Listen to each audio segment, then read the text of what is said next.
Hello students, today I am going to discuss with you the scope of a function, passing parameters to a function, and function prototype in C language. So we'll discuss these one by one. First is scope of a function. So scope rule of a language means whether a piece of code knows other part of a program or not. So we have written a piece of code in one block, whether that piece of code is uh, usable is active in other block of code or not. The piece of a code defined in a function is totally private to a function. So it means that a piece of a code defined in a function is not accessible to other part of a program. So when we write a piece of a code in a function, it is private to that function. So we cannot use that piece of code in other block of the program.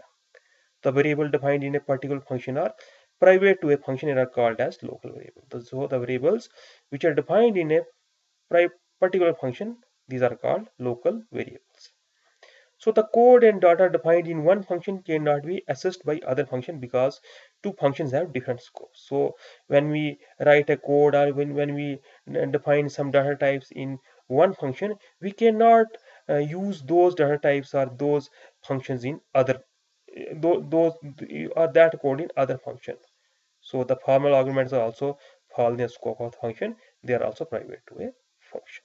So this is the scope. Scope means whether when we write a particular code, when we declare a particular variable in one function, can we use that variable in other function? So we cannot use that in other function because the scope of that function is local. We can only use that the variable in only that function in which it is defined. So passing parameters to a function, how we can pass parameters to a function.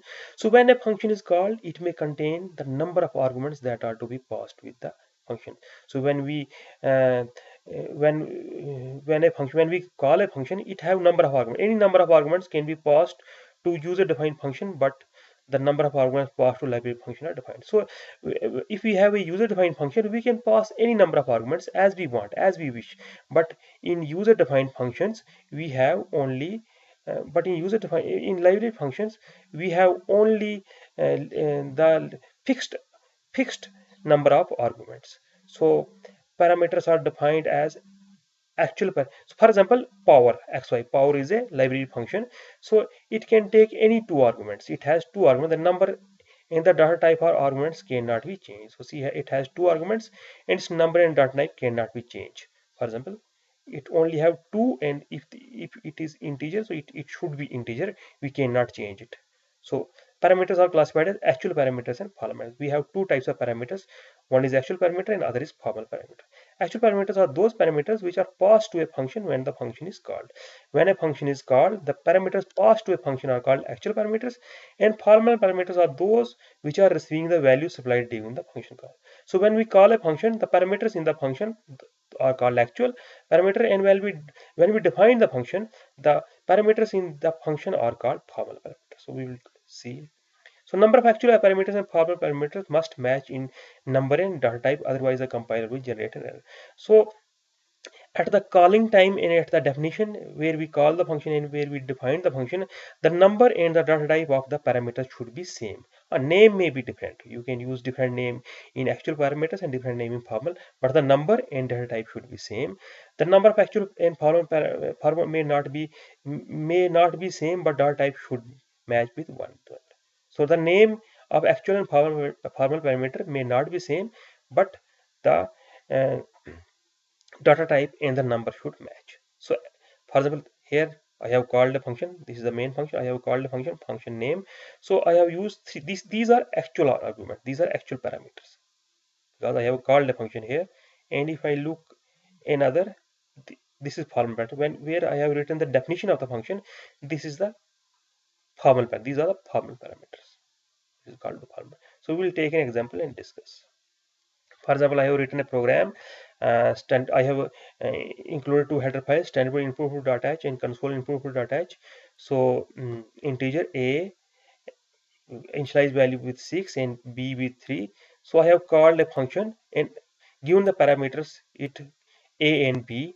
Then again I have again called the same function and given it the arguments 15 and 4, and I again called the function func, and I have given the arguments a plus b and a minus b. So when comes here, this function will be called. So this function will do, this will print the value of the two arguments a and b.